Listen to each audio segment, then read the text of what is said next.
Hello, everyone. Welcome back to Conversations Unplugged with Deepa. We are in conversation with Daisy. She was our guest. We did our first episode last week, and we are here back again discussing another very, very important topic of our life. So before I get to the topic and before I talk to Daisy and get her thoughts on this very important topic, I want to share a story. So this story is about a farmer who was living in a remote, beautiful village in India. He had two earthen pots, and he used to carry these pots to a river which was in the village and it was some distance away. So every day morning for months together, he used to carry these two pots to the river, fill them with water, and then bring them back home. This was his routine every single morning for the last few months, and in fact, a couple of years as well. So as he was doing this on a repeated basis, one day, one of the pots noticed that the other pot was broken. It was leaking, and when they reached home, one pot was always full of water, but one pot was always empty. So this happened, and the farmer didn't pay attention. The farmer still used to take both the pots, but when they used to reach home, one pot was always full of water, the other pot was always empty. So this pot said to the other pot, the pot that was whole, it said to the other pot one of the days, you know what? You are useless. You're worthless. You are not fulfilling the purpose of why the farmer is carrying you such a long distance away to the river and bringing you back. You come in all empty. So you're just not of any use, and the farmer is going to throw you away after a few days or a few months. So this pot listened to that other pot, and it started feeling that, oh, it was not doing its duty. It was not serving the purpose of what a pot is supposed to be doing. So it kept hearing, the other pot kept telling him over and over and over again. And one day this pot, which was leaking, got very, very, very unhappy, very unfulfilled. And the pot spoke to the farmer. So the pot said to the farmer, you know what? I realize that I am leaking. I realize that I am not serving the purpose of why you take me to the river and bring back the water. So why don't you just throw me away? Get a new pot so that you can bring back two pots full of water.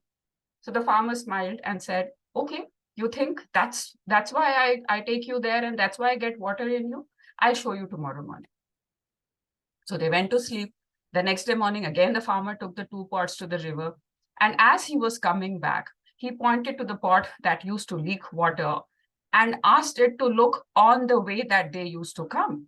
He said, do you look at the flowers that have grown and the beautiful plantations that we have here? The pot said, yeah, I am looking at it. And they saw kids playing there, and they saw people who were walking that way, stopping and admiring the beautiful plants and flowers which are growing there. So the farmer said, do you realize that I always kept you on this side of the road because the water that was leaking from you as I was moving towards home is why we have plants and flowers here. Such a beautiful story, isn't it? So what's the moral of this story, and why am I even sharing this story? So the moral of the story is that the world wants us to be a certain way. The world wants us and defines success for us in a certain way. Like we discussed last week with Daisy, it is a framework that all of us are expected to live in. And we don't fit that framework. We're called, you're not good enough, you're not doing what you're supposed to do. So live life a certain way. And that instills a lot of thoughts, a lot of disappointment, and a lot of frustration in all of us. So today, our topic that we're going to talk about is about this feeling of not being enough. So at this point, I would like to welcome Daisy. Welcome, Daisy, to episode 2 of this podcast. And I have got some amazing feedback from our audience for the first episode that we did. So thank you so much for being honest, being candid, and just sharing your life story, because it resonated with a lot of people who have reached out to me. So thank you. Thank you for doing that, and welcome again to this episode. So thank you so much, Deepa. Fantastic. So today, like I said, we're talking about that feeling of not being enough, right? So what comes to your mind? Have you ever encountered this feeling as you were growing up through your childhood or even later years? What's your story around it? I think if I go back to my childhood, I was told I was more than enough in most ways, because I think my my caretakers, my parents, my nana, nani, mama, mami, they were all trying to fill in for the void that happened because my parents disowned me. So for them, it was very important to make sure that I don't feel lesser in any way. So like I said, I'm happy that my parents disowned me. I was given a lot more lard and pyar in the bargain. And in that bargain, I was also given a lot of self-confidence. I was also given a lot of support. That backing was always there, that, you know, we are always there, that you are good enough, that, you know, don't ever let not even gender come into, you know, into play, where you have to choose this or that because you're a girl or you're a boy or whatever. So for me, I think I was very lucky to have grown up with a bunch of people who were very, very progressive. A whole battery was after me, to give me that confidence to go out and face the world. Having said that, as I grew up, faced more and more people in my social circle, whatever little it was, whether it was school, whether it was the park, whether it was, you know, a birthday party.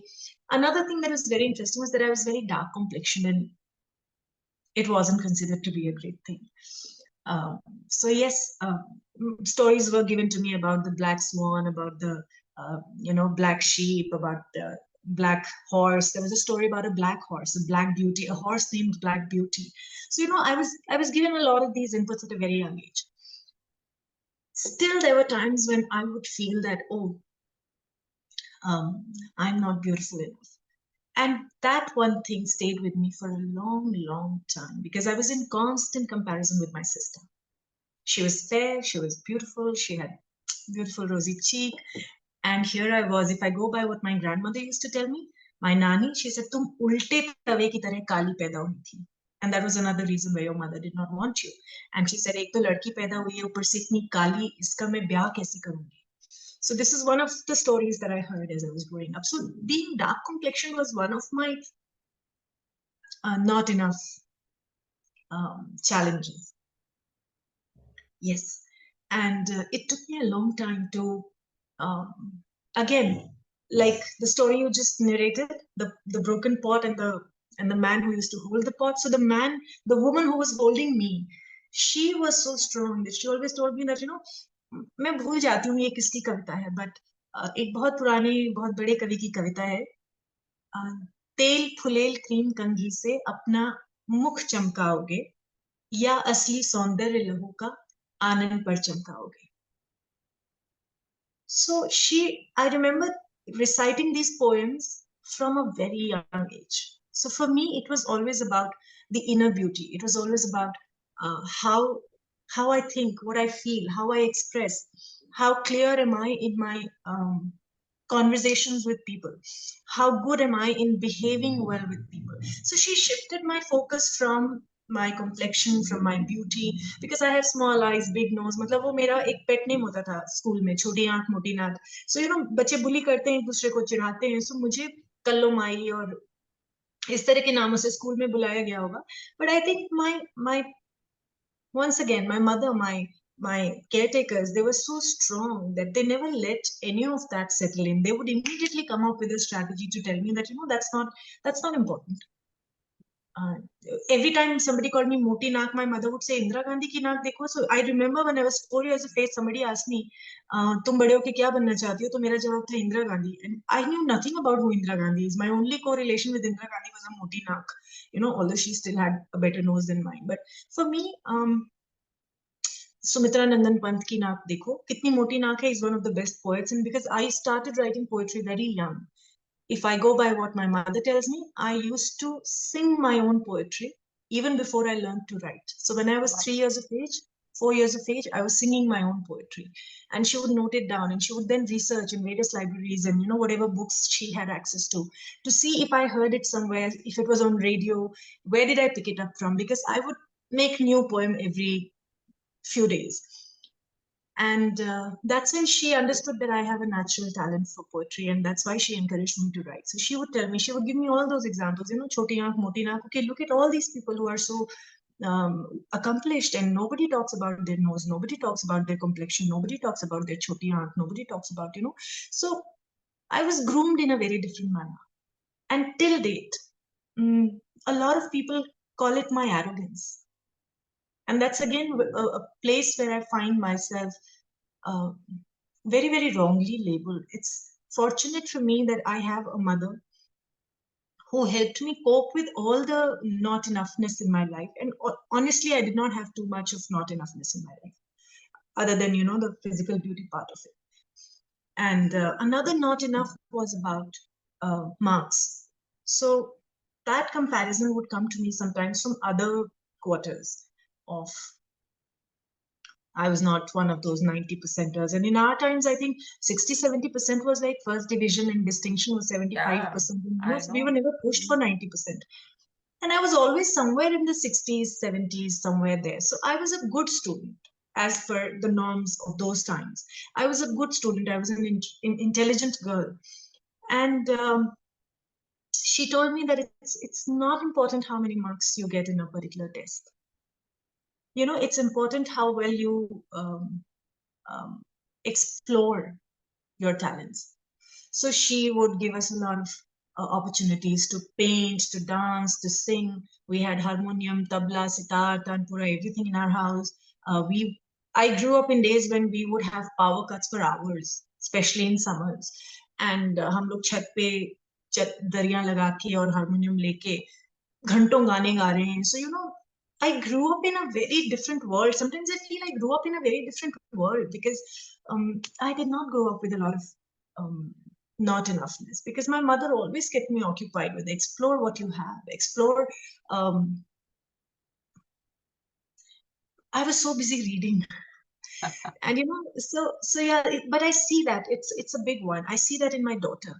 My daughter is 2 shades darker than me, because she has, again, my husband is a Malayali, and his lineage brings in a lot of dark complexion in the family. And my daughter struggled through it. I really had to. I tried becoming my mother, replicating my mother for her, but she is growing up in an environment where the external influences are far too heavier than what I grew up in. For me, there was no Insta, there was no constant, projecting of who you are and how happy you are and how, whatever you are. So it was a tough journey to get her out of her not enoughness. But I think I used the same funda, I used the same formula, and I'm super duper proud of my daughter for she stands out in her age group. So yeah, that's my personal story on not enoughness. Yeah. Thank you for again. Sorry? I had very little of that. No, you're extremely lucky because, like you I'm said, extremely lucky. the environment that you had did not allow you to feel not enough. And your mom was so open to you exploring so many different skills and, focusing on how you are inside and how are you coming across to people and what do you love doing and just the inherent skills that you had. But when I talk to leaders and I'm helping them move forward in their careers, or you are an L&D consultant, and we work with so many senior leaders in the industry today, and I sense how much they are trying to prove themselves, because this feeling of not enough has been instilled into them from their childhood. And parents, unfortunately, are one of the most important factors in doing so, from what I have discovered and what I have seen. So just being with the parents who are constantly instilling that confidence is so important, because they are the role models for the children, right? So if a person is facing this, what are the kind of challenges that you have seen when you work with leaders and when you see people around? If they're carrying this feeling of not enough, how would they know that they're carrying this feeling, first of all? What do you say on that? We all know what we carry. It's there's nobody under the sun who doesn't know what they carry. The question is, are they willing to accept it? Okay. So if you have a complex, you know that. If you have a fear, you know that. Who else would know it better than you? So most of the times it is that we know it. In today's times, in these days, there is something called a toxic positivity. This is a new term that has, become very popular nowadays. So yes, it is toxic to the degree that people are not allowed to own their own emotions. You have to constantly put up a facade. You have to constantly show the world how happy you are, how accomplished you are, what all you have achieved in life. Achievement is being made so big. And in my family, if I have to relate the word achievement back to me, um, everything I do is never, it doesn't come to me as an achievement. So a lot of my friends tell me, Daisy, you do so much, but you never talk about it, you never publish it, you never do, you know, the brand building sort of a thing. We never see you doing any of that. And honestly, for me, everything that I do is just another step. It's just one more step. And it's not that I've arrived. It's a long journey I have. And I think the day I'm going to leave this world is the day I'm going to say, okay, then I will assess whether I've arrived or not arrived or whatever it is. But till then, it is a journey every day. And I feel that a lot of pressure comes because people want to arrive. I have arrived. They want to announce it from the rooftop. Arrived where? For what? And I think, again, I will perhaps sound a little philosophical here, but again, a lot of these stories I read in my younger days, they made me like that. So I am a different person, but when I see the contrast is when I understand what keeps them so on the edge, so on the um, so unfulfilled, so constantly seeking validation, so constantly asking for, okay, I'm enough. Do you see me? Have I arrived? Have I reached somewhere? Because that's the pressure that the environment puts in them.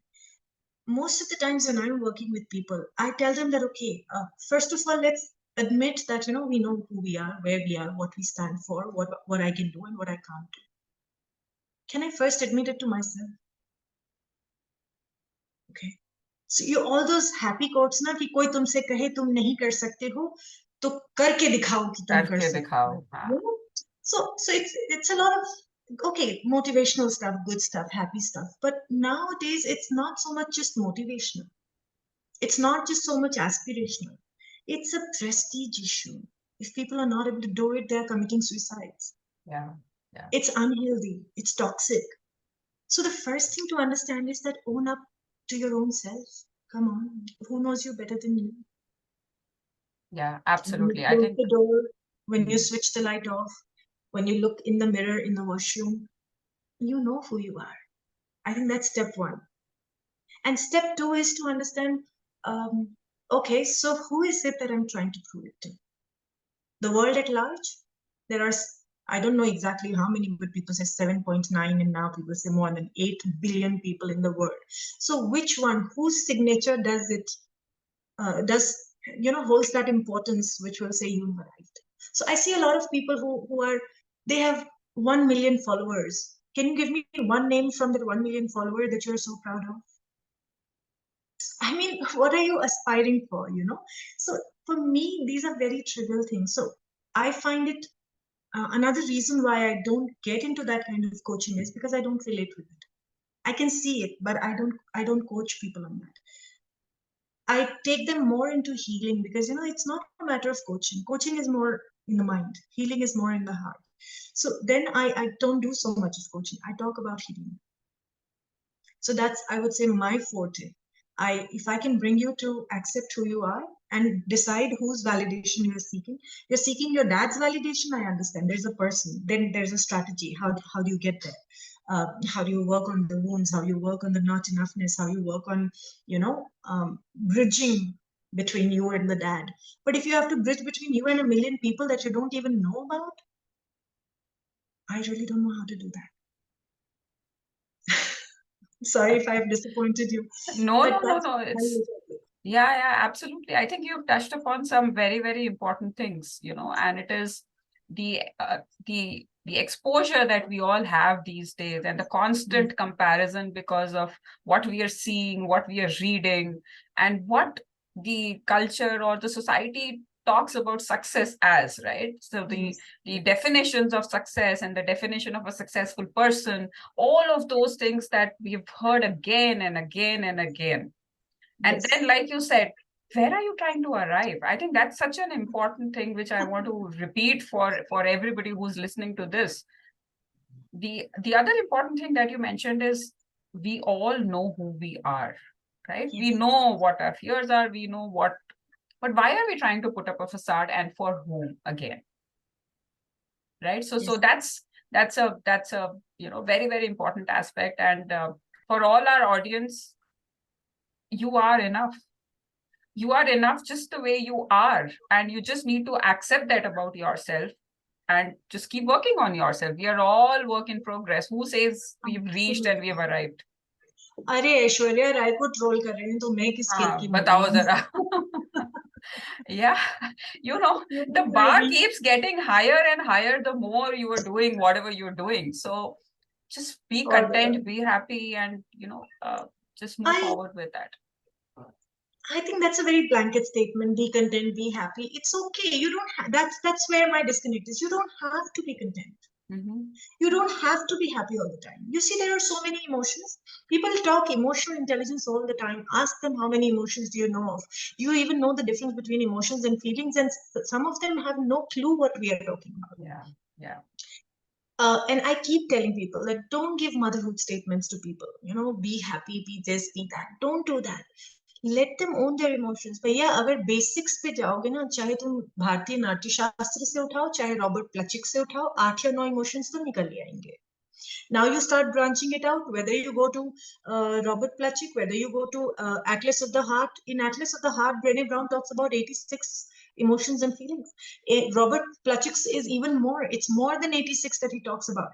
And even if you go back to the basics, तो रोना आएगा भैया, रो लो. गुस्सा आएगा, कर लो. Gussa is not a bad thing. A lot of people say anger management. Hello. It's not management. It's acceptance. Can you accept anger, first of all, as an emotion? है, रौद्र पूरा रूप है. शिव की पूजा करते हो और गुस्से को accept नहीं कर पाते.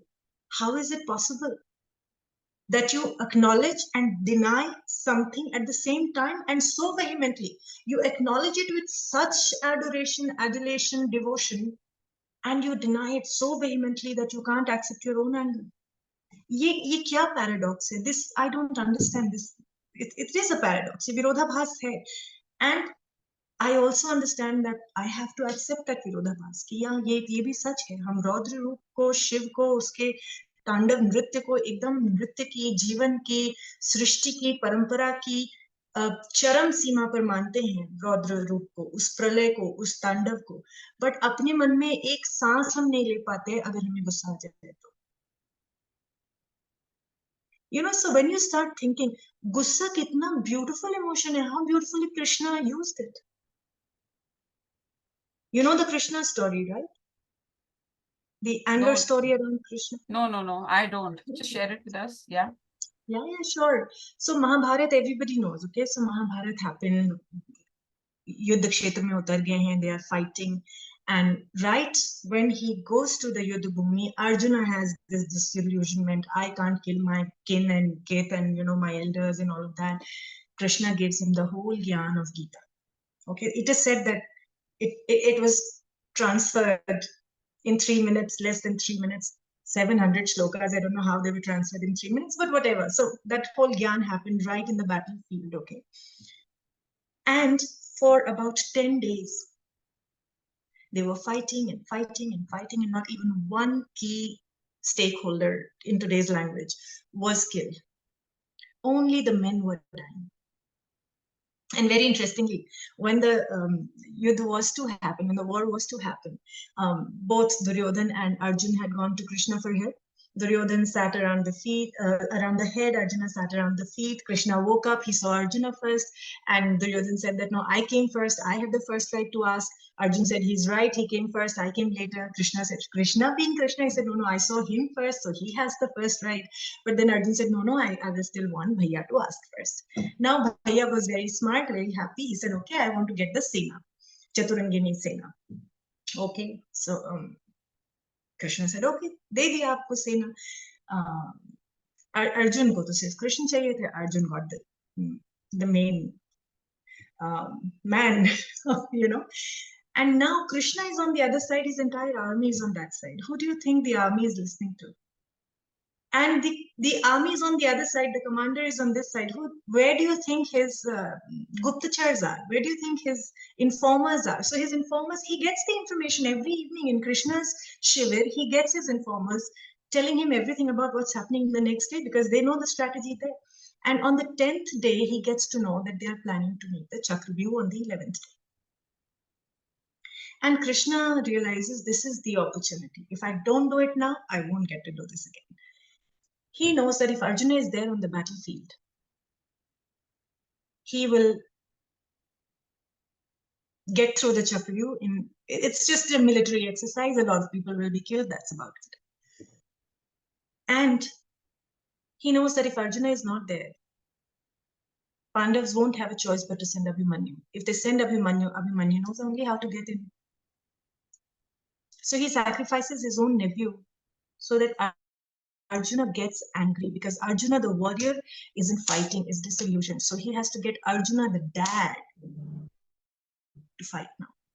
Arjuna, the dad, to take revenge now. And it's only after Abhimanyu dies. And he sends a message to one of the people on the other side through his informers that lalkarte hain, if you can, challenge Arjun. And the Malwa Pradesh ke jo Naresh the, he was given the task to challenge Arjun and take him off the field. And he does that also very interestingly, if we go by the stories.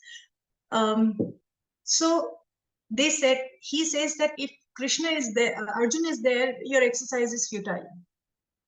So unless one of you takes Arjun off the battlefield, you guys won't win.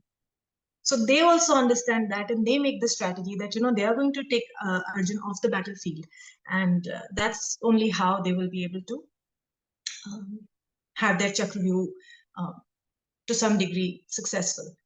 So it just happened that, it was designed in a manner that Arjun won't be there, the Chakravyuh will be made, Abhimanyu will be sacrificed, and that anger, Krishna will channelize them. And for 10 days, 11 days, what had not happened? In the next 7 days, 18 दिन है ना महाभारत के युद्ध के, 11वें दिन अभिमन्यु मरता है in about next 12, 13, 14, 15, 16, 17, 18. 7 days, the story is over. Anger is such a powerful thing if you utilize it. Anger is important if you're going to fight a war. Anger is important if you have to kill someone. You can't be compassionate on the border. You won't be able to protect your territory if you're compassionate all the time. Can we allow all the terrorists and all the madmen and all the soldiers from other countries to come and trample over us because we are very compassionate people? It's not going to work like that. Yeah. There's a situation, there is an emotion, and that emotion has a reason and has a purpose. And if we just learn to accept our emotions, sad mat ho, kyun mat ho baba sad? Sadness is the root of all creativity. It's when you're sad that you want to read poetry, you write poetry. It's when you're sad that you want to dance. It's when you're happy you want to dance. But when you're sad you want to sing. You're happy you want to sing. When you're sad you want to make music. You're happy you want to make music. When you're sad, tell me. Ask anybody for their all-time favorite. 99% of the times it'll turn out to be a sad song. Whatever language.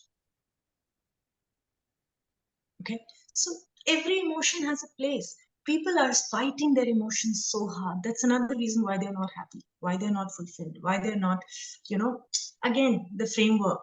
You have to be happy all the time. For whom? How long will you deny your own emotions to yourself? And for whom is the question? Yeah. So for I think whom is the question? Things... Yeah. I think we started from being okay with any emotion and being totally accepting what is coming up. And like I have read that emotions are signals. They are telling you something, so we have to listen to them, probably talk to them, and we have to feel the emotions. At least don't deny them. That's the first step, right? Just accept what is coming through you. Yeah. You don't have to sit with sadness forever. Oh, मैं तो depressed हो गई जी. हमारे ज़माने में depression वो भी होता था यार. जब दिमाग खराब हुआ तो जाओ खेल कर आ जाओ, जाओ नहा लो, जाओ, you know, so we were given different things to do. हमारे जमाने में तो क्या mental illness नहीं थी क्या, हमारे जमाने में psychological issues नहीं थे क्या, लेकिन आज जैसे नहीं थे, you know. So हमारे जमाने में क्या हमें कंपेयर नहीं किया जाता था, लेकिन वो कंपैरिजन इतना बुरा नहीं लगता था जितना आजकल लगता है लोगों को. Yeah. So when I was a child, I think we were so happy with all the comparisons also, because they were done in both ways. At least in my house, they were done in both ways.